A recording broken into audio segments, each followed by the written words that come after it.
5, 4, 3. Hey everyone, welcome to the season 9 of Alone reunion. We have Karie Lee, Jessie, and Tom with us today, and we're going to talk about all the things that happened since our filming of Alone season 9 and what we're up to right now. And we'll jump into questions that you've posted on our social media boards. But if you have questions that you are thinking right now, put it in the comment section. We can see it live and we'll answer them as well. So without further ado, welcome the cast of season 9. All right, we got Tom, Karie Lee, and Jessie's coming in very shortly. So, Tom, why don't you hit us off? And there's Jessie. Hey, Jessie. Hi, everyone. So, why don't we just go in like counter or clockwise rotation and kind of tell the viewers what has happened since 2021 is when we filmed? Yeah, 2021 was obviously a crazy year for everybody just adjusting. I feel like things have kind of balanced out since then on the greater level, but on the personal level, it's gotten more crazy because we made so many good connections out there and friends, and I've been really fortunate to be able to hang out with Adam and Terry, and I've been just recently up north with Maddie and Adam on their Arctic expedition, dropping them off. But other than that, it's just staying really busy on the farm and trying to get in the woods a little bit on my own to do the things I like to do before the show. So just sort of getting trying to get back to normal life and balancing it with everything that came after Alone. So yeah, that's what I've been up to. Nice. Karie Lee? Very, very busy year. I have been working really hard to get the Sacred Cedars Wilderness School off the ground and having to work the land and move and do all this stuff all at the same time and still make a living. And so it's been just like go, go, go nonstop. But I feel it's all for the better. It's all for the good. And I'm excited about what the future has to bring. And yeah, I'm just really excited to get back out in the woods and up at the mountains and do my thing.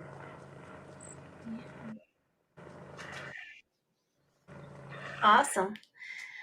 Well, I've just been working like crazy, it seems like, for the most part, since I got back. Similar to Karie Lee, I had planned to get owl skills, outdoorsy women learning survival skills, started before we went out on our season. And it didn't happen because there's just so much to do before you go on the show. So that didn't happen. But as soon as I got back, I basically launched that within a few months. And so it's kept me hopping and lots of different aspects of work happening. So it's been pretty dynamic and not exactly what I expected, but it's pretty cool. And personally, it's been really good for the most part. Just in the last month or so, I've had a lot of family health issues come up that have been really pulling me in different directions. So that's been a lot more challenging. But I'm excited. I've got like a week long custom course coming up this next week with a group of people who are very zen, very into like getting in and just soaking up nature. So I'm really excited to do that in a week or so. And we'll be out for a week and up in the mountains. So it sounds phenomenal. I'm looking forward to it.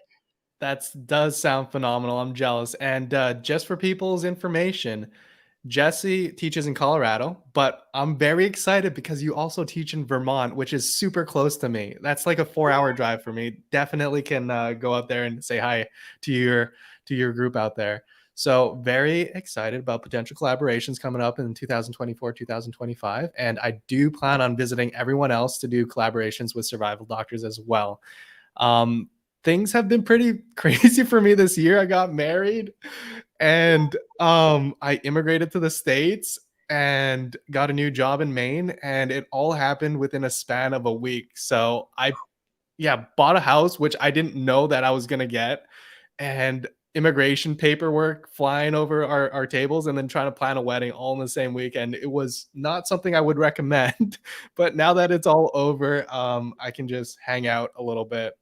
Turns out that I have a long stretch of shifts that I didn't know I was going to work next week. So I bought a truck camper basically. And I'll be sleeping out of my truck while I'm driving quite a ways away from my house to do these ER shifts. But hopefully after those 2 weeks, then I can chill out for a little bit. Awesome. let's jump into questions that we got from Facebook, YouTube, Instagram, and starting us off for a very general question. Would you do it again? Why or why not? Who wants to go for that one? Jessie? I'll go for it. Yeah, while I was out there, I was like, especially when I was getting very sick towards the end, my stomach acids were going crazy, and it was not a fun thing. I was belching all the time, couldn't eat. So that wasn't fun. So when I was out there, I was like, why did I do this? Because I was just feeling so sick.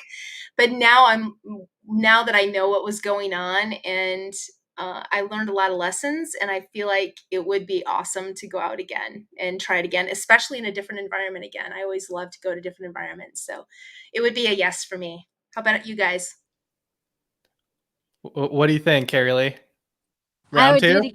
Yeah, I would do it again in a heartbeat. I had so much fun, and I just love it. I'm just in my element out there, and I just love doing that kind of thing.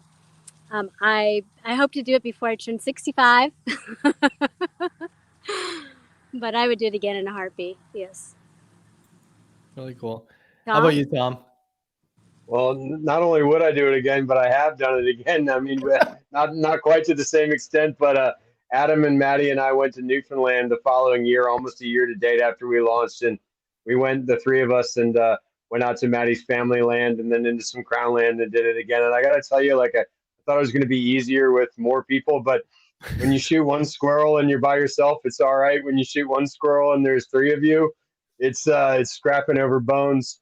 We had a great time doing it though, and I would definitely do it again in a heartbeat. I mean, I've been doing it since I've been back. Every chance I get, going out there and reliving some of those moments. So, I was no stranger to being alone in the woods before that, but I do feel like I hit my stride out there, and I would love another opportunity to get back to it. Yeah.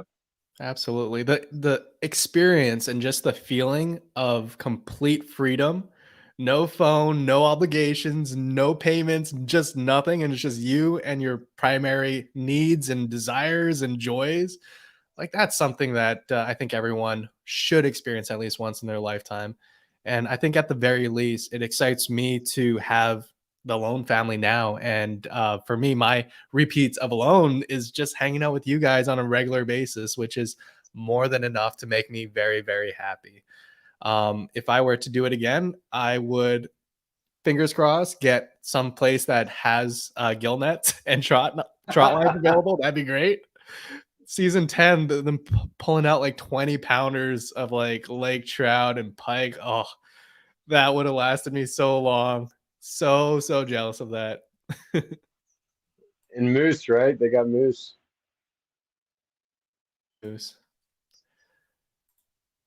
And I think we answered this one. Have you eaten squirrel since being on the show? Tom has. I didn't end up eating a squirrel, but if you look at some of the final episodes, I chipped my tooth right before I left. And I remember on a lunch break, I was gnawing on like a duck femur and it chipped the same tooth at the same angle. So I didn't eat a squirrel, but I did eat a duck, and it caused me the same grief out there. What do you guys miss eating out there? Is there a palate thing that you just miss eating or appreciated out there? Karie Lee? That one's pretty obvious. I would die to eat another muskrat again. And, around here I can see the beavers, and there's been a couple otters. I haven't seen any muskrats, but I would love to have one of those again. I was so surprised how delicious those really taste. It tastes like roasted duck. Roasted duck. Ooh. Yeah. Very so nice. Good. With lots of fat. There's been a muskrat on the pond at the farm here, and they're really rare in our area. I've been eyeing it, and I'm like, I can't take that critter. There's just not enough of them around here. But yeah, I really miss. I've gotten the two opportunities to eat the same grouse since those Canadian grouse since I was there. I really miss the grouse. I mean, they were just, that was the closest thing. I felt like a grouse was the closest thing to something from home, like something like a chicken or something I could relate to the whole time I was out there. So I really miss grouse. I'm actually considering trying to see if I can raise those same grouse here instead of chicken, because I felt like it was darker meat. It was super nutritious, and I just really enjoyed it. And the snowshoe hare was delicious as well, and the trout. But I often wonder, I don't really have a frame of reference. I wonder if I didn't think they tasted better because of how depleted we were. Um, I would love to have one with salt and pepper. We didn't even have that. If I could have had one of those grouse in my kitchen and everything, all my tools at my disposal, I mean, I think that would be my number one thing. I really want to get my hands on another grouse, maybe with a little garlic this time, some butter. I will say grouse seasoned is super delicious. So one of my like rations was a little bit of salt, and I had a mixture of that and sugar. So what I did is I smoked my grouse with alder, which gives it a little nutty taste. And then I salted it and then a little sugar coating on top of that as jerky for my midnight snacks. And it was just, oh, so good to eat right in when you were getting those hunger pains at like 3 a.m.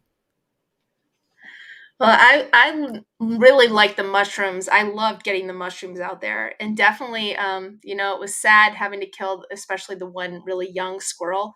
But boy, that tasted so much like chicken wings. It was really good, and I haven't eaten any of that again since I've been out. I just was over in Tanzania with Callie from season 7 though, and we were hanging with the Hadza for a week, and so we had a lot of cool things there. We had a porcupine. Man, that porcupine was so good. So that was really good. The outer skin and the fat and the meat just underneath. Oh, it was really yummy. And a dick, and I don't know. We had little bits of all kinds of stuff. Whatever the Hadza were eating, we got little tidbits. So it was pretty yummy over there. But I haven't eaten squirrel again since. No. How did they process that porcupine? It was cool. They basically just we took off all the quills, pulled all the quills out, and they use those for a lot of decorative stuff. They make a lot of bracelets and things to sell to tourists and for themselves. So we took those off, and then they take a knife and just scrape off the rest of the quills and most of the fur, and then quickly throw it on the fire and burn off everything that's left.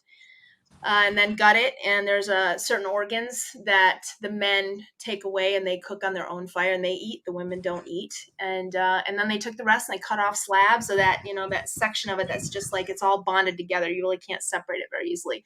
And they would just cut out those slabs and put it. They weave it on sticks and just roast it near the fire. And man, it tasted so much like really good bacon. It was so yummy. So yeah, it was pretty good stuff. I've yet to eat porcupine, so maybe when we're out hunting together. Sure. Next question is, what is it like rewatching your experience, whether that's on the History Channel, Netflix, or so on, and or new seasons? Does it bring up good memories, bad emotions? How does it feel to see it again? Well, I mean, I know for me, it's sort of dealer's choice. Like it's whatever, how the mood strikes you when you watch it. Sometimes I think I've watched it about 2.5 times since I've been home. My first watch was really exciting just because I was excited to see myself there. I was excited to see all of you and see how your stories played out. And the second time, I think I watched it much more critically. Almost like seeing a movie for the second time. You sort of notice all these things in the background. You're a lot more critical of your own performance. You're more critical of the edit. And then I'm about halfway through my third time watching it. I think I'm finally starting to strike a balance. But at the end of the day, I just still can't believe that people funded for us to go out there and have this adventure. So at the end of the day, I just I'm starting to get to the point where I'm just happy to have that type of footage. I hate to think of all the amazing things I've done outdoors that I have zero footage of from before. And one thing I'm really thankful of is having been on the show, I don't go in the woods without a camera anymore. And I'm not going to let any more of those experiences slip away from me. If something incredible happens out there now, I'm going to have more than a tall tale to tell about it. So. For sure. That's beautiful. I know for me, I just started watching our season again on Netflix, and I'm just like tracing with all the little images that we have, where we were in relation to each other. I found that super interesting. And looking at potential locations where fish would be good at a different site or not be good, because I think that was my biggest deficit. I caught like 3 tiny fish the first few days and then nothing. But for me, watching whether it's our season or other seasons, I still find it like super fun and exhilarating and interesting. And it's cool to see everyone's creativity out there because it gives me ideas for sure.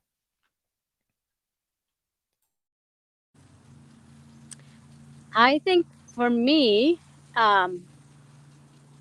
rewatching our season, rewatching our season, yeah, I agree with Tom. It's like you start seeing things from a different angle. At first, the first time you're just like, oh, what are they going to show? How come they didn't show that? And how come I have 2 squirrels in my hand, but they said I only had 1? You do all that stuff.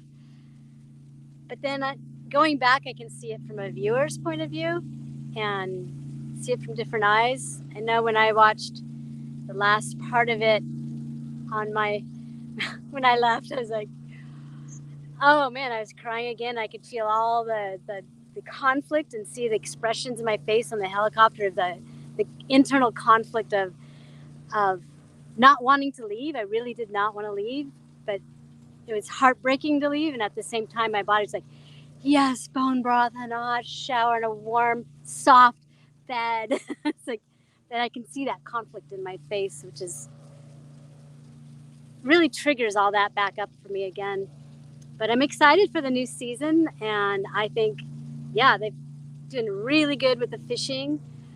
I'm blown away by that. I'm like, dang, I wish we could use the nets. And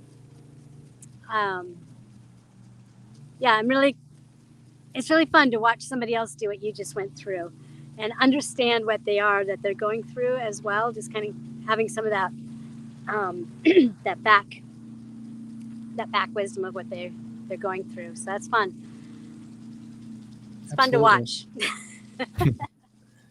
Yeah, I've only watched it when it first came out. I haven't seen our season again, and I haven't had time to even look at season 10. So, but it really is cool, I think, to see for me everybody else's journey. And going into it, we all know we're not going to be able to see our entire journey. There's no way, right? There's so many hours of footage and only so much time that they can put on TV. So it is kind of heartbreaking in some ways. I think one of the things I miss most about that whole thing is that we don't get to see any of the other footage, right? It would be so awesome if we could just have all the footage that we took and be able to see everything that we took videos of versus just what they select out. That would have been really cool, but it is what it is. And it definitely brings up, at least did bring up for me watching what I did see back when it first came out. Yeah, everything that was going on, like the highs and the lows, and it just went so fast, I felt like 46 days, it felt like a week, when I was out there. It just didn't feel like any time at all. So, yeah, I don't know. It'll be interesting to watch it again. Absolutely. It did pass super long, but super short at the same time. Yeah. And I know if you haven't seen season 10, it is a really interesting season to watch. A lot of creative people out there and a lot of really good shots too. I'm not sure if everyone has seen it, but really good shots this season. And they're getting food, which is really cool. On the same note of watching these new episodes or our episodes, are there any emotional, physical, or spiritual effects of this experience? And did you need time to recover? How long did it take to recover? What did you do to recover? Because I know everyone had their own thing. I can definitely speak to mine, but I'll let you guys go first. Karie Lee's nodding a little bit.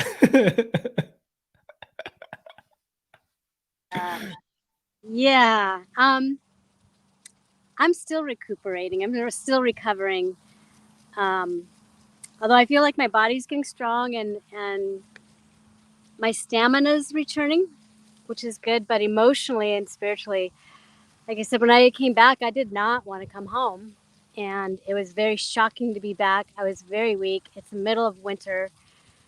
I hid out. I'm in a small town and I was afraid to go to the grocery store because even though you're only supposed to tell a couple of people that really need to know, it's a small town. And I thought, what if I go to the grocery store and I see 50 people and someone yells out, hey, and I'm like, oh, you're not supposed to know. But it was really shocking to be back. And to be honest, I experienced a lot of grief, a lot of, maybe not so much anger, but just a lot of grief about how we live in this society. And I came from this blissful place, and it was a lot to come back, and even when the show did air, people are like, oh, you're so positive, and I'm like, no, I'm not, I'm really upset. In a sense, I lost my compassion, which has been really challenging for me because I am an energy healer, and you have to have compassion to work with people, and I had to kind of shut down that part of my business for a while. Like, I am just not emotionally or spiritually available right now until I can get that compassion back. And I feel like I'm there, but it was a real big struggle to let go of the criticism. I didn't want to judge people. It was heartbreaking, and I experienced a soul loss because I gave my heart and my soul to this place. And then anytime you're in love with anything, someone, a relationship that strong of a bond, and it's gone for whatever reason, it's heartbreaking. And so I really had to deal with that heart loss and heartbreak for a long time. But I'm in a good place now, so it's good. I'm glad. For me, it was definitely that dissonance between how we were living and appreciating every little thing out there versus coming back. I think for me personally, and I felt this way when I was living out of my car as well, is the waste that happens in our everyday today. And like, I don't mean to put my partner on the spot, but she comes from a very different kind of like upbringing and like circumstance. So to see some of the waste or the consumerism there, it's just it was really hard, and it took a lot of energy, and still working on it to find that balance between where I'm gonna live in this reality, because it is tough. And even the doctors who hired me, they're like, "You're gonna live out of your truck? You're kind of crazy." I was like, "I'm gonna be so happy out of that." So I like, for me, that's pure bliss. I get to camp out in front of a lake and then have my home on the back of my truck. So definitely trying to find the balance in our life is something that I needed to adjust with. And then physically, I'm not sure how everyone's doing, but for me, I only brought an axe out there, so I was using it pretty heavily. So I had some like tendon issues. There was one day where I overextended a little bit and just heard a pop. And I think I had like a partial tear of basically a really bad tennis elbow. And that took almost like 6, 7 months to recover, even with a brace. And I had to like jump right back into work. So I was back home like early December, and I had the month to move all my stuff from Michigan to Ontario, and I started like January 1st. So I had like a few weeks to say hi to family, to move all my stuff, to get situated, and then I was like in a COVID ICU in the hospital, like working with loud noises, bright lights, and it was definitely a shock for me. And it still feels like I haven't caught up to it yet. So looking forward to having a lighter schedule and hanging out in the woods more. Yeah, I kind of I work a pretty physically intensive job running the cattle on the farm, and I pretty much went straight back into work. And Actually, when I was hunting the day I came home, I killed a dandy of a buck, and I couldn't get him on the truck. I was still so weak. It's so funny to me to think that I wanted to go home sooner. When they wouldn't let me go, they're like, "You're not ready to carry your bags to the airport," and I'm like, "Oh, bullshit, I can do it," but I really don't think I could have at the time. I suffered so digging my shelter into the hill, and also just doing the firewood stuff and everything. I had some what they called non freezing frost injury and strike injury in my hands and feet, coupled with the edema. That stuff took a really long time to fade, but I'm happy to say it has sort of all faded away since then. One of the things that what struck me as odd is the things that that being out there actually fixed. As a really tall guy, I have a lot of back problems from sitting in the car, sitting in the tractor, sleeping on a soft bed. All that disappeared out there. I had no back issues the entire time I was out there, even as hard as I was working. And I also had some dietary stuff that just vanished because I wasn't, getting coffee. I wasn't getting beer. I wasn't getting sugar, that stuff. So trying to sort of balance that. But, as far as the emotional aspect, I can sympathize with Karie Lee. When you say you sort of lost your compassion, my patience and tolerance for some of the things I encounter regularly that I hear people say and do, at like Teimojin was saying as well, it's just gone way down. And that's really difficult because I enjoy being an empathetic person, and I'm trying not to, project that on other people who haven't been as fortunate as we are to experience that type of a revelation in some way or another. But so I'm trying to balance that. I kept my bags packed for the longest time, man. And I just kept thinking anytime work would frustrate me or anything, I kept thinking, I don't have to go to Labrador. I'll just take off into these hills up here with the same stuff, and it'll be way easier. And sort of fighting that urge to run away from everything has been difficult. But all in all, I think it's all coming around in due time. I think that it's not over, and it's it's like the old guy from Labrador was saying, to us that would worked in the camp there. He said, she'll let you go when she's done with you. I feel like that's the way it is about the show. He said that about Labrador, like Labrador lets you go when she's ready, but I feel that way about the experience as well. Really well said. Awesome. Yeah, absolutely. Yeah, I physically felt pretty good within a day. As soon as they got me to the hospital and gave me the meds to reduce all 3 acids in my stomach, and I stopped having the nausea and like I couldn't eat and I was miserable. As soon as I did that, I felt fine. Within a couple of days, I was like, okay, I'm good. I'm like, wish I could go back out again. And I weighed like 130 and I'm 5'4". So that's what I weighed in the military. So I didn't feel like, I felt like, great, I'm at a good weight. Like, yeah, let's, and it's like, yeah, obviously we can't go back out again. Emotionally, I don't think out there that I realized how hard I was pushing.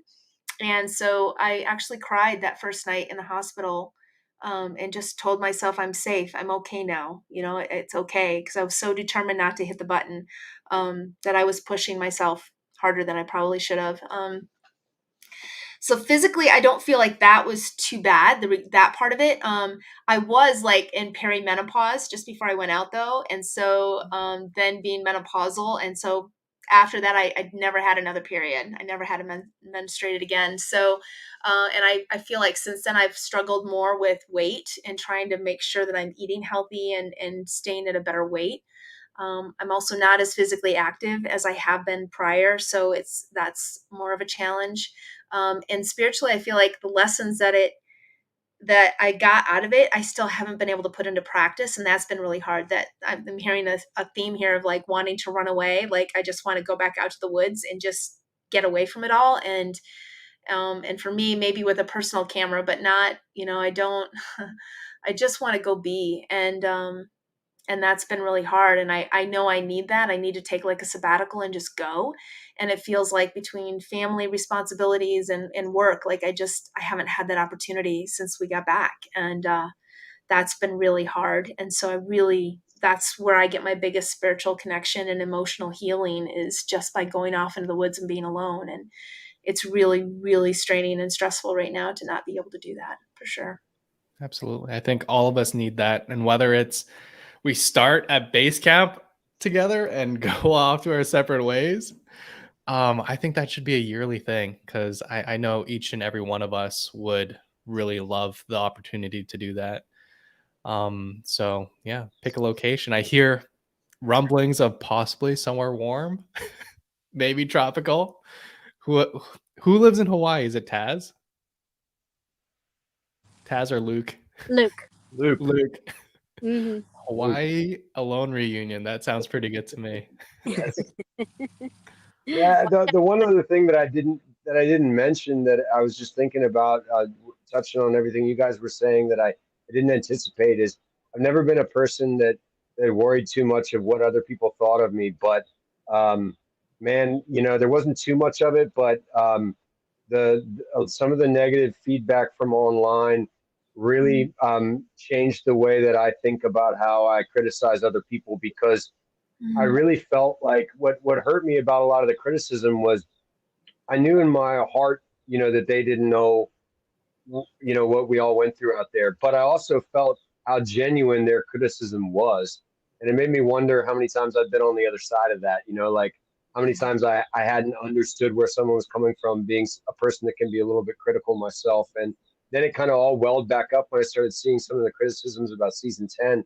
I got like really defensive and aggressive about it, Same. because it really struck me in a bad way. And I sort of made a deal with myself to try to be a lot more understanding and a lot less critical of anything, not just survival related, just because I mean, none of us really know what it's like to walk through life in anybody else's shoes. And behind the keyboard, I mean, it's such a big part of our society now, just being so aggressive and so critical. And I'm really trying to whittle away at that, and on my own turf, and sort of stick up for folks when I can, because it's too easy to forget behind the screen how human everybody is and how different our experiences are. For sure. Shout out to our most famous internet troll for Alone season, Little Drain, aka Kevin Hart 46. He out there. But love you for the engagement. Thank you for commenting on each and every video at least 5 different times. Thank you, thank you, thank you. It's great for the algorithm.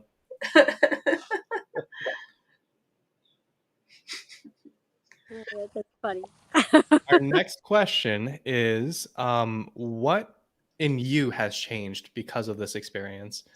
And is that something that you've maintained? Mm. I don't mind kicking that off. Uh, I'd say, and it's sort of an odd one, but the biggest takeaway from the show had nothing to do with my performance out there or how it ended. It was strictly just reinforcing the mentality that you miss every shot you don't take. I mean, I almost didn't send the email to apply to the show. I don't watch a lot of TV. I was watching the show, and I really sort of in a nonchalant kind of whatever way, just like shot this email, and I ended up out there. I don't know. I hear the number floating around 40,000 people or something, but I mean, it's made me since then. I've reached out to a guy who I consider an absolute mentor in the cattle farming industry, who's world famous. I just sent him an email, seeing if he wanted to talk to me, and he called my cell phone the next day, and I'm thinking, how many opportunities are slipping by us all because we're like, oh, that'll never happen, or it's what are the odds that I get on here? What are the odds that this works out for me? I mean, my takeaway is like, if you've got a drive or even an inkling that you should do something, or you just hell for leather, go do it, man. Just try. What's the worst that can happen? I mean, just absolutely swing for the fences, because time's brief, and things do happen when you have that mentality. I mean, sure, it's not going to happen for everybody, but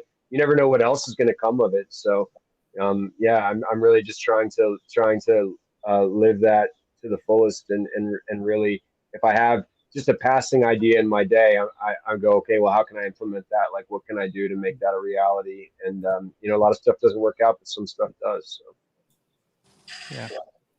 Amazing. And I feel like a lot of people who've gone through Alone, whether that's starting your own school, a business, writing a book, I think our tolerance for putting up with things that don't add value or joy into our life becomes nil. And you just kind of pursue things that you really do want, and missions that you do want to conquer in your lifetime. And I think that's one of the things that I'm most grateful for Alone. I had a thought where, how am I going to reconcile my love for being outdoors with my desk job, basically being a doctor, and just sticking to it and producing stuff that other people find educational has landed me in a very particular niche. And I feel like a lot of people are in that same position. And it's not necessarily only business, like even in our relationships, the things that we appreciate from being alone, and then trying to be maybe a little more patient or listening more, or acknowledging that you're not always right, which I need to do a lot more, is something that is just such a gift from that experience.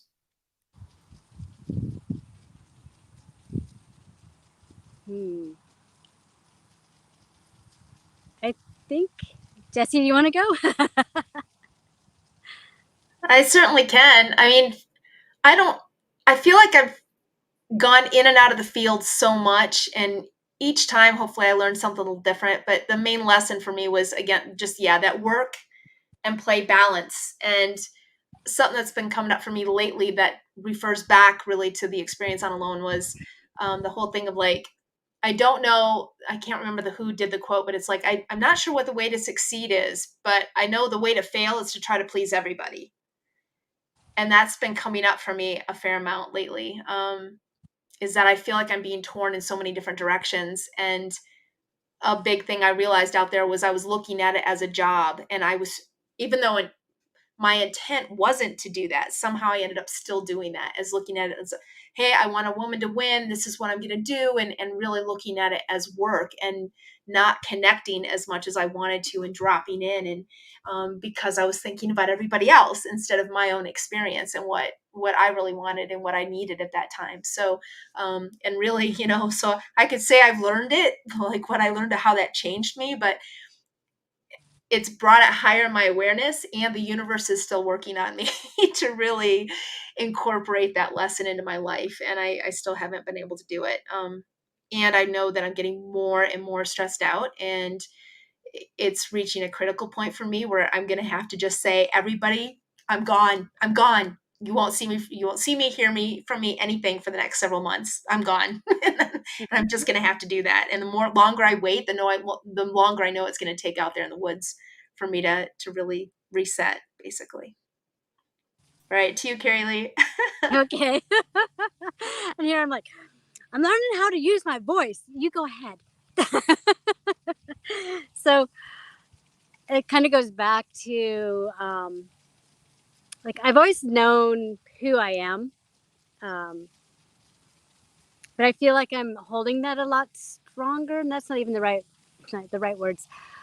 But when I came out, one of the things I did was lose my filters, because when we were out there filming ourselves, we had to say, what are we doing? Why are we doing it? What did we do today? And how do you feel about that? And so every thought, you just speak out loud. And when I first came off the show, flying into Toronto, I'm literally yelling out the window. And I realized, like, oh, I'm talking out loud. But it was harder because things would just come out of my mouth, and I am slightly dyslexic. So I'm really learning how to use my voice in a stronger way, and to express myself, to not hold back, because that's something I've always done. I've always been really quiet, really shy, and I have a message I want to share, and so I'm learning how to do that. And sometimes I just blurt something out. Oops. But I also feel like something that's changed is I don't feel like I have to prove myself anymore. I don't have to prove anything to myself. I don't have to prove anything to anybody else. And that's really allowing me to be in this stronger place of like, this is what we're doing, and I don't care. So yeah, I feel overall just stronger in holding that place of who I am and what I'm here to do. And That's to talk awesome. Love Both it. of you, all of you are inspirations. Absolutely. Here's a fun one. What was the worst part of your experience, and what would you do differently if you could redo it? In the exact same location, exact same time of year, same gear. I can take that one right away because mine was pretty simple. Definitely the worst was that I'd had an issue with my stomach before and it just didn't register. So I would have gotten some meds or something to help with the acids in my stomach. And if I'd done that, it would have been a much different experience. So definitely that's a number one. Yeah, nothing else that I can think of I would have changed.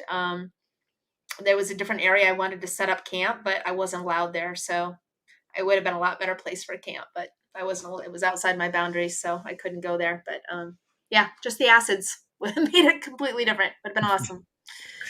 It's funny that you mention it because I was trying to fatten up so much because like I'm a skinny guy with a high metabolism. So it took me 6 months just to gain like maybe 20 pounds. Yeah. So I was hoffing down like a lot of fat, lots of burgers, and I ended up getting like really bad acid reflux, like the type that makes it feel like you're having a heart attack. And I did have those medications with me just in case. I had like 90 pills. I didn't end up using it because again I was losing weight and there was like less reflux. But definitely something to think of as you're preparing for this journey. And if you're having or develop medical conditions, get the medications and take it just in case. Yeah.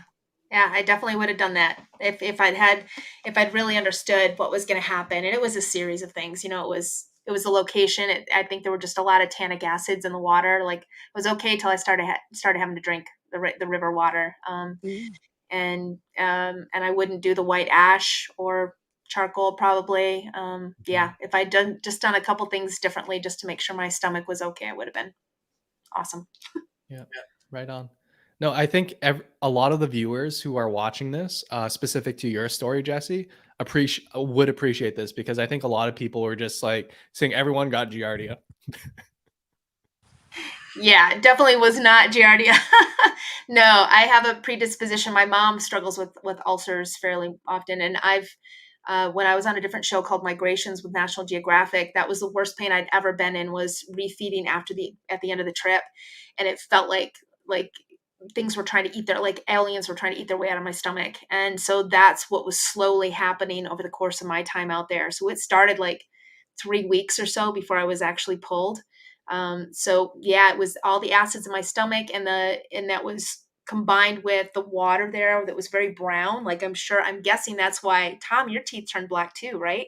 Like Karie Lee, like with the cast iron, like, you know, many people have had cast iron alone. That's not unusual. But on our season, the water or something, that environment was very acidic and was literally leaching stuff out. So that combined with my predisposition already to have more acids in my stomach than most people, which usually means I can eat anything. But in this case, it meant I had a lot more acids, and then the water, and then I did white ash. And then I had a big meal after not eating for a while because I had gotten it, and I was like, okay, I'm almost done. I'm going to get more calories so I can go run around now because the shelter's almost done. And so those things all compiled against me, and it was bad, right? Where I was belching a lot, and they were worried I was going to perforate my stomach, that I was literally going to get an ulceration and go through the stomach wall and contaminate my whole gut, which could kill me pretty quickly. So definitely create a lot of complications. So that's the main reason I was pulled, not Giardia. Yeah, perforations are a big deal. Big deal. Well, guess I'll go. Well, besides going poop, that was definitely the worst part. That's won't go into those poopy details, but so when I got launched, I had the flu, and there was a number of us, like Jessie, you had the flu too, and Igor and Tom. But I had it really bad, and my first 2 weeks after launch, I was out there sick, and my head was a basketball, and it kind of worked in my favor because it forced me to slow down. But on the other hand, I felt like I was missing out on a lot of the fishing. I mean, I was going fishing, but I just didn't have the energy to really explore my site. It would have just been nice to have a better start right out of the gate. I looked at a map really closely of my location, and it looks like there was a pond on my site. Like, oh man, I bet you there would have been beavers there. And if I had just spent more time looking around, I think that would be, I would do that differently. I would not get launch sick. Yeah, Yeah, I also, I mean, I explored a lot. I hit my geofence on 3 sides, and on the fourth side, I had seen um, I had seen ducks flying that way off the river in the evening, and I felt certain that there must have been a pond up there, but it was up elevation. And on 2 occasions, I went up the hill to look for it. I had just a gut feeling that there was not only a pond, but that it opened up into tundra up there. And after looking at the GIS, it definitely did, within my zone. And I actually made it tragically to like the edge of that. If I had gone, another couple 100 yards, but you guys know how dense those woods were. I mean, you couldn't. I was looking for the gaps in the tops of the trees, just couldn't see anything. And I made it so far, and I was thinking, man, I'm just killing myself walking up this hill. I'm just going to turn around and go back. I'd have pushed a little further to hit my fence on that fourth side, but also I feel like I misunderstood the game. I was taking with me into the field a lifetime worth of preparation for a survival situation, and I wasn't looking at the logistics of what alone is. So if I could do it again, similar to how a fight is not a boxing match because you can't bite and kick somebody, I would not have. I didn't need this shelter to be as substantial as it was. If I did it again, I'd make like a beaver dam and crawl inside of it. I'd make a little hole. I'd have my shelter done in 2 days. It wouldn't have been pretty. I wouldn't have had that chimney. I wouldn't have had any of that. I'd have just made a big pile of debris and just crawled inside of it because that's really all I needed. I mean, I was making this structure like no one's ever coming back for me. Like I'm going to be living in this thing forever. And it just wasn't necessary for the time that we were going to be out there. So I would have adapted my approach that way. The other thing I would have done is, yeah, like wasted less energy and time on the shelter, more energy and time on food gathering and food preservation when the food was available. But also, conversely, my strategy going out, being a skinny guy with a high metabolism, was I was like, I've gotta get big game. If I don't get big game, I'm going to waste away. Uh, Aspects of that I think are true, but at the same time, I think the small game in my area and my ability to get it was plentiful. I could have been smarter with how I metered out those calories, and if I could do it again, I'd have picked the good days to hunt and fish, and the days that weren't good, I'd have just laid up instead of just absolutely running myself ragged because it was not the right strategy in the end for me. I mean, ultimately, I came out for injury, but I believe I got injured because I was on my way out for being weak. And a couple more days out there could have landed me a bear, a beaver, and then that would have changed the whole game for me. So if I could do it again, I'd be a little bit more cautious, a little bit more careful, and I'd sort of calorie count a little tighter and really weigh every single decision. Is it worth it to walk up that hill today? Do I really need another piece of firewood? Do I really need another fish? And just play that game a little smarter. Yeah, I think everyone after coming back from alone is a lot more conscious about calories and what it looks like on an animal and what it looks like in an activity at a certain temperature. And at least for me, my hardest part was those first 2 weeks. I got 3 fish on the like day 2 or day 3. And then after that, I had no animal protein for about 2 weeks. So that was like the most humbling experience those first 2 weeks. And I think if I were to do it again, because in that 2 weeks I was building shelter, there was a location that was literally like 15, 20 feet away from me that I could have built a very similar shelter with like a third of the material because of how it was positioned inside the hill. And like there was like a fallen tree that was already like a ridge line for me. So I would have had a lot less issues with that if I just took like maybe one extra day to scout. And then I would have spent a lot more time on fishing after seeing everyone catch like big fish. Because in my head, I was like, oh, there's like these tiny little minnow things that I'm catching. They're not super substantial. Might as well go for grouse.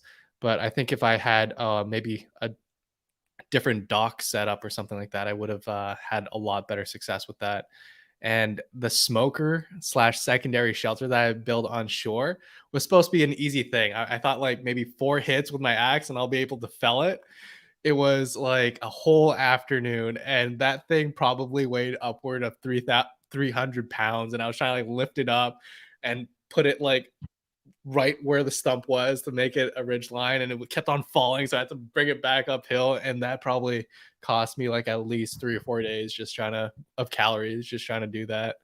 So I think again, like Tom hit it nail on the head. There's a certain game that you have to play, and I played like similar. Like this is what I would want if I was living there forever.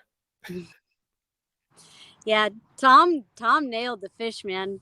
Yeah. Tom and Adam, the two of you, I think got the most fish out of all of us. Yeah, I didn't get any, so I'm not much of a fisher person, and I didn't take the fishing kit because I knew it's like either I'll get something or I won't. But I'm not much of a fisher person as it is, much less fly fishing. So I didn't even give it a try. Which my site was pretty poor for it as well. Mhm. So it's all good. I would have set up more squirrel poles. Like I set like 100 ground snares and maybe like 20 squirrel poles. Wow. And seeing you catch those squirrels, I was like, I should have put so much more out there. That's crazy though, because I think I only had like 50 snares out, maybe. Mhm. I had Wow. about 50, I would say. So yeah, but there was, if I'd gone up, I had started to move up and start putting up more rabbit snares and a Mhm. fox, because a fox was definitely, he got a couple of my squirrel and had just gnawed the heck out of that one. I took off the skin and I'm like, this thing has been chewed to all hell. It was so funny. Like, you little turd. All right, I got to get the hunting cam around so I can shine it on the snares and figure out where you're going and how you're moving and set up a snare somewhere for you, you little bugger. But yeah, Have I had have lots of squirrel have you there. guys seen the Frozen season? Uh-huh. I I haven't. Mm-mm. Wania's setup for like a trapping corral and how she Uh-huh. set it up to trap a fox was pretty ingenious. I love that Nice. setup. So she had like the corral made out of bushes and stuff, but her Mhm. trap for the fox was like around the perimeter because it kind of sniffs around, and then she caught it. So that was Nice. really cool. And I think if I were to do it again, like definitely would take a trapping course. It kind of sucks that that wasn't part of our orientation. Right. Yeah. Yeah. Yeah. More than one way to use funneling. For sure, for sure.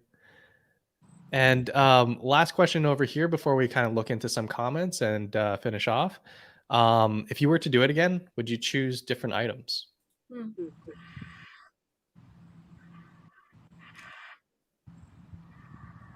Yeah, I might. There are a couple I might switch on. I think I didn't need as much salt as I took. So I Mhm. think maybe Timogen, you just referred to it like taking the one that's a mix of salt, sugar, and flour, I think, isn't it? Mhm. A little bit of So each. mine was salt, sugar, and rice, and I did it as like a medical ration in case I got like a GI issue, because you can use the salt and sugar as like a rehydration salt, and you can use rice water alone as a rehydration solution as well. Yeah. It's not a whole lot, but it did last me 63 days. Yeah. And I felt like the salt that I had, like that salt block, it was just so much. I didn't need that much. Mhm. So I think I would have switched a ration there. And I'm not sure what I would put in place. I'd have to look at the list again to really, maybe the fishing kit. I don't know. No, because I wasn't going to catch anything. I might not have taken the 550 cord because I realized how much I could use the snare wire for the stuff that Mhm. I really wanted like that. So I think I might have left that behind. Yeah, I definitely agree with that one. I looking Yeah. at Jacques like making cordage from the abundant spruce roots we have out there. Too. I think that would have been a very reasonable switch out. And I think if we could customize our rations, I'd like load it with fat, load it with vitamins and salts, and then take something like that. Yeah, I'd agree with the paracord, and I wish we could do like half the paracord and half the fishing line, or something like that. But I was thinking that too. The paracord might be something I would drop, and the one thing, my 11th item would have been a shovel, and then Hmm. of course there's two people on season 10 that took a shovel. and, uh, And I think that was because they watched our show and like, dang, a shovel would be really helpful right now. And it's something that didn't really even occur to me, you know, beforehand. I've never taken a shovel out in the woods except for maybe a little poop pit, but it would have been I would have had my shelter done way faster. Hmm. It took a week to dig in all that clay for me Yeah. to make my shelter, just digging in the clay. Wow. Yeah. Our shelter site, like our sites were so different because mine, like, it was so easy to just, I fashioned a stick and it was a great digging tool. Mine was almost entirely sand with rock. I had almost no clay. The clay would have been nice for my stomach issues. That was something that if I don't know if it would have worked, but maybe there was like an area of clay if I could have gotten down the beach. But by then I was so bad, I wouldn't have, but it's for eating it, right, to help with what was going on for me. But yeah, so for me, a shovel was completely unnecessary. But your area, it sounds like, was completely different than mine, where you had lots. The So. whole hillside was clay, and I had no rocks. I mean, one time I found a rock down at the river. It was the size of a cantaloupe, and I carried it all the way. Oh my God, I found a rock. And I carried it all the way up, and I found 3 rocks that I could heat up and put inside my sleeping bag at night to keep warm. But that was it. 3 rocks. Wow, I had them everywhere. Yeah. Yeah, I agree with you guys 100%. I would not have brought paracord. I barely used any in the construction of my shelter. I used a little bit for some of when I do spring up snares, like the one I caught my snowshoe hare on. I like to use paracord and toggles for the lead line on that. So I did use it for that, but I could have made do with the fishing line for that. And with those abundance of spruce roots, I didn't need the paracord at all, and I barely used any of it. I can't tell, I'd have to look at the list as well again. I don't know if I would have chosen a food ration or perhaps a tarp, an additional tarp, just to make that debris shelter even easier to create. But that's the sort of stuff that you don't know until you get out there, and there were some instances where I second guessed even having my axe. I mean, I'm glad I had it, but there were times where I didn't use it for a very long time. And I think, if you knew exactly where you're going, you could have gotten away with either an axe or a saw. I mean, similar to what Teimojin did, but I definitely, I might have taken a food ration. I think that would have served me well. Yeah, I definitely didn't need an axe. I had no use for an axe. I had my machete, and that was fine. The machete and the saw worked fine for me. Nice. I like Taz is actually in the house. I'm not sure if it's still here, but he has a question. How were your teeth after the experience? I know mine. I had like at least 3 different cavities. I still have one tooth that bugs me. I had chipped teeth after the experience, from the experience, and then after again the same tooth. But I think another thing. I'm not sure if you guys experienced it too, or if your dentist told you that. My gum line receded a little bit, so the roots are a little more exposed. So that's like a lot easier to get cavities. Wow. Go ahead, please. Oh, well, you and I had the same pot with the same issues. I spent 2.5 hours, 2 different sessions, just getting my teeth cleaned. That's how long it took for them to get all that stain off my teeth. Yeah. Yeah, I got my teeth back to white pretty quickly, but I actually broke a tooth out there, or they reckon I did. Um, I have a little bit of like TMJ, and I was doing some clenching from stress at night. I had a hole in one of my teeth. I tried to get the tooth removed before I went on a loan because I was worried it was going to give me an issue. I wasn't able to get it done in time, and ended up kind of cracking that thing in half. It's gone now, but they think I cracked it either on a bone or just like clenching my teeth at night while I was sleeping. Because I used to do that a lot when I had a more stressful job, and I found myself doing it a little bit towards the end when I was getting really hungry at night.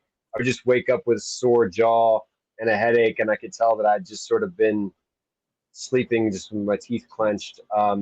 So yeah, I would say that between that and by the end of it, I was eating all the bones of everything. I would boil them several times so they were soft and just grind all the bones up and eat them. So I think I definitely wore some enamel down. Yeah, but I haven't seen a dentist in a long time, so I was probably overdue for that anyhow. Yeah, I went to the dentist before I went out because that was one thing I'm like, man, if there's anything that could take somebody out, man, getting a serious dental problem. So I spent a lot of money before we went out, just making sure my teeth were as solid as I could get them. And I had already had issues with clenching, so I had a night guard, so I was allowed a night guard out there, and I'm sure that helped. But I didn't think about the gums receding, and I think that did happen. I think I did have some receding going on because I do notice more of my roots exposed now. So yeah, I do think I didn't realize that before, but I think you're right in that. Yeah, unfortunately. Yeah. We have a question over here. This is Larry. His actually my uncle-in-law. What was your first meal back, and was it the best ever? I got peanut butter on toast. I wasn't allowed to eat when I first came back. They made me wait a day because of the stomach acid. But my first thing was peanut butter. I didn't have bone broth like everybody else. They sent it to me at the hospital, but I don't know. It just got forgotten in the refrigerator or something. So that tasted, yes, absolutely amazing. Just peanut butter with toast. Woo! I was so stoked. It was awesome. Yeah, I remember thinking that it was my time and then taking a few days to kind of really hone in on that decision. And one thing that I really wanted was Dave's wife's pemmican. So I said, I will tap if you bring it. That's the only reason why that you can get me out of here. That is what I want because I thought we would be getting a lot of pemmican and we didn't. So I was waiting for the rest of mine. That And pemmican was so damn yeah, good, man. I still have some Oh in my my gosh, fridge, I did actually. too. what? I'll take a nibble We once all in a have while. Dave's wife's pemmican. Yeah. That's awesome. Like I save it for Mine special gone like occasions. Mine was gone. Like, I think the boat was barely out of sight, and the entire pemmican ration, the 40-day milestone, was just gone. Like I, I did that thing where I was gonna ration it out, and I ate a little bit, and I was like, "Oh, pack it up," and then I was like, "Oh, I'll just eat a little bit more." And about the third time I unwrapped the ball, I was like, "Who are we kidding, What's man? the Just get it point? over with." Like, I don't want to be thinking about it anymore. Like, what difference is it gonna make? I'm just gonna house this thing, and I did. I don't know. With the first meal back, do you think he means like back in civilization I think proper back in or in refeeding? civilization. Oh, Yeah. So I stopped. I mean, I remember, right, dealing with the refeeding right up towards the end. We were all a little frustrated, even though I know they had our best interests in mind. And I had a really good buddy I hadn't seen in 10 years that I was going to visit in New Brunswick on my way home. And I remember sending them, look, like, I know you guys are looking out for me and I know you know what you're doing. But when I get to New Brunswick and I see my buddy from like my 20s, like, we're going out and getting beers and burgers, and like, there's nothing anyone's going to be able to do about it then. So, I just so you know, when I get out of here, I'm going back full on to the diet. And I think we went out and I had a cheeseburger, and then I had poutine and a couple of beers, and it was definitely an awesome experience. Um, but I've also been surprised at how my relationship with food has changed because I crave. Do you guys remember like when you would eat organs or you would eat a fish head or you would eat an eyeball or something? I felt like I could feel it hit me like an IV drug. Like I could feel the good stuff in there, like almost immediately going into my system.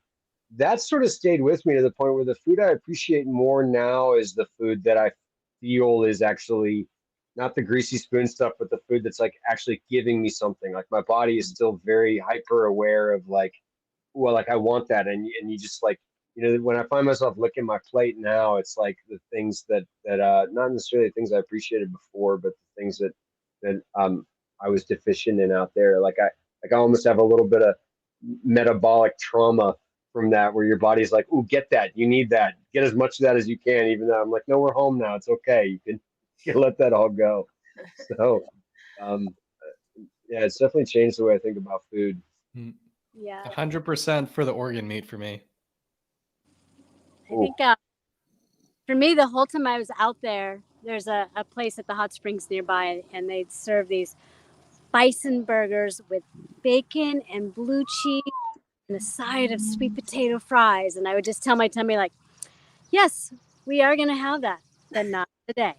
So every day I had to tell myself, not today, but we will have that. So I'm not denying. And on the airplane, on the way home, stopped somewhere, and I went to a burger place, and it wasn't a bison burger, but I had a burger with sweet potato fries and just got as close as I possibly could. I ate all the fries. I ate half the burger, caught my plane. I was like, oh, this is so good. But on the plane, my tummy was just going, it was like, I don't feel so good. But I enjoyed the experience. But it was a while before I went back to having any burgers and fries right away. I had to kind of clean up my diet a little bit. Yeah, it's tough, but good. Yeah, I went straight to the sub place that I went to like once a week, every week for like 6 years while I was in the Army. It was right at the corner of Rachel and Esplanade in Montreal. It's called Peterific. It's a Greek sub place. And if you get the Peterific sub, like that's the thing that if you don't eat it immediately, you let it like marinate in its wrapper. And like 10 minutes later, it is like the best sub that you will ever eat. And I was craving that so much that I took like a 25-minute detour after my flight landed. And I told my sister we had to go there. So she dropped me off. And this is when it was fairly cold in Labrador at that time. And it was a lot warmer in Montreal. So I was out there in my Alone stuff that looked stained, and you can't remove the stain. So it was washed. It was clean, but it looked all stained. T-shirt, in my like Fjallraven pants, walking in like a homeless person and asking to like this $40 meal. And the guy thought I was homeless. Like the owner was there, and I recognized him because I used to see him, but he didn't recognize me because of how thin I was. And I still had like that weird stash that I had at the end of the show because they didn't let me shave until I did my last interview. So I just kept it on. And he thought I was like homeless, and he gave it to me. And I said like, no, like I'll be back with like a poster. And he thought I was crazy. So after I came back and I gained my weight, I ended up signing like a poster for him, and it's in the shop. That's awesome. Great story, Teimojin. Yeah.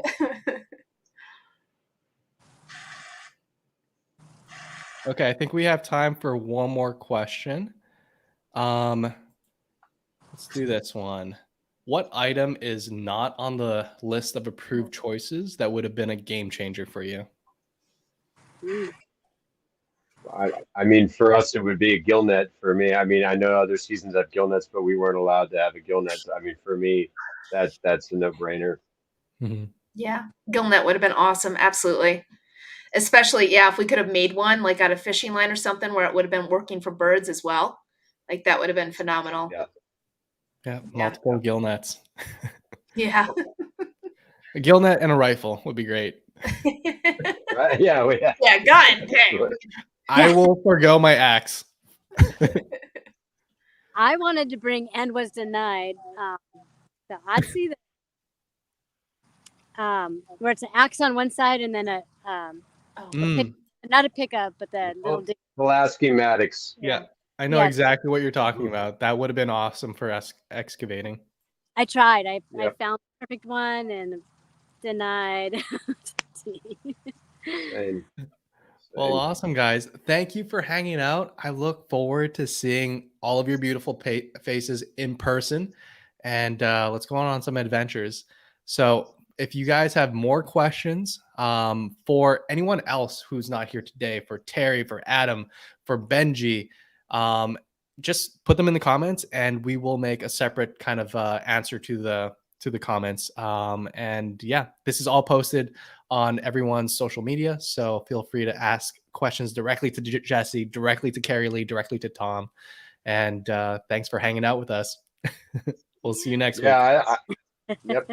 See you guys. It's good to see everybody. Guys, much love, everybody.